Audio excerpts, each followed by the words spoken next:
এই মুহূর্তে রাজধানীর বিজয় সরণিতে আছেন সহকর্মী ফরহাদুর রহমান। সরাসরি যাব তার কাছে। ফরহাদ,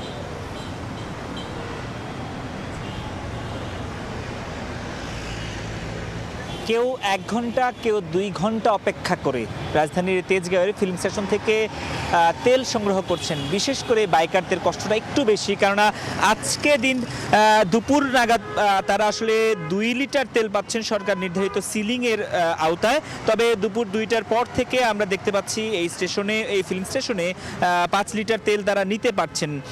তারপরেও আসলে এই যে দীর্ঘ সারি, সেটি কিন্তু সাধারণ বাইকারদের, অন্যান্য প্রাইভেট কার সহ সাধারণ যেসব গাড়ি আছে তাদের চালকদের ভোগান্তির কথাই কিন্তু বলে দেয়।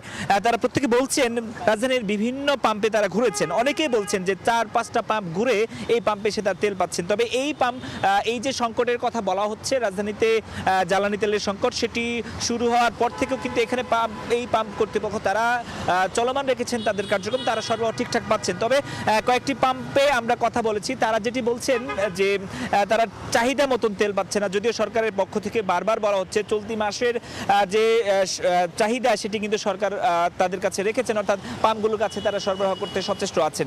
এখানকার বাইকাররা যেটি বলছিলেন যে অনেকক্ষণ অপেক্ষা করে যখন 2 লিটার তেল তারা নেন, সেটি বিশেষ করে রাইড শেয়ার যারা করেন তাদের জন্য বেশ ভোগান্তিতে ফেলে দেয় তাদেরকে।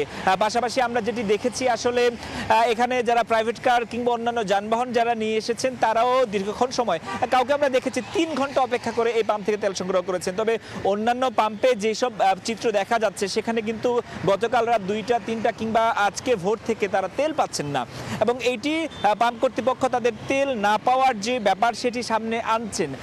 তো এই সংকট কেটে যাবে সেটি প্রত্যাশা চালকদের। এই ছিল বিজয় সরণি থেকে রাজধানীতে জ্বালানি তেল সংকটের সবশেষ আপডেট আমার কাছে। রাজধানীর বিজয় সরণি থেকে সহকর্মী ফরহাদুর রহমান।